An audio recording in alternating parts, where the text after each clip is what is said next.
Since 1853, North Carolina's state fair has drawn in the crowds.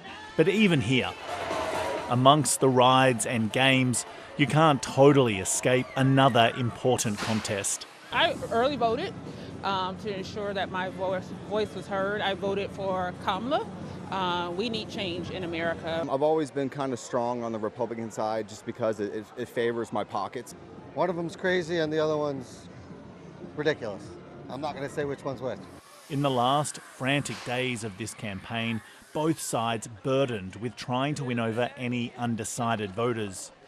North Carolina's 16 electoral college votes represent a competitively sought-after prize. One of the so-called 7 swing states was to determine this year's election. It's the only in the group won by Donald Trump at the last election, so represents a pick-up opportunity for Kamala Harris this year.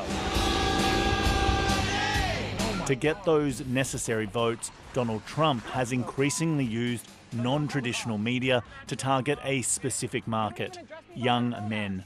Appearing with digital stars, the Nelk Boys. I'll say that to the Nelk Boys. It's our last chance. If she wins, the country's finished. And comedian Theo Von. How did you get addicted? How did? No, I would just do cocaine. That was really, yeah. So not just, yeah. That's down and dirty, right? There were plenty of young men in attendance at this Trump rally in Greenville, North Carolina, including 23-year-old Jack Lawrence.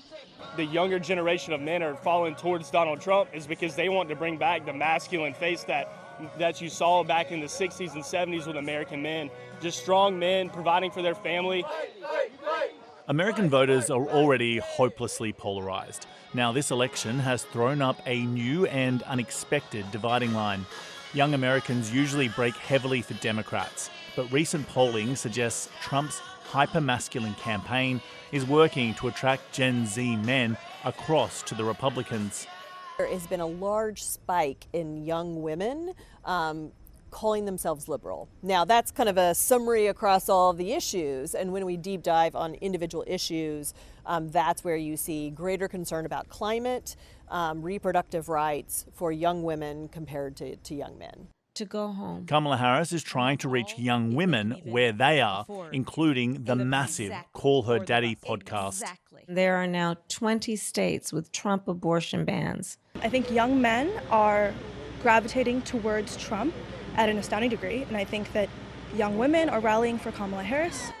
The Democrats are hoping to encourage enough young women to get to the polls to offset any weakness with young men.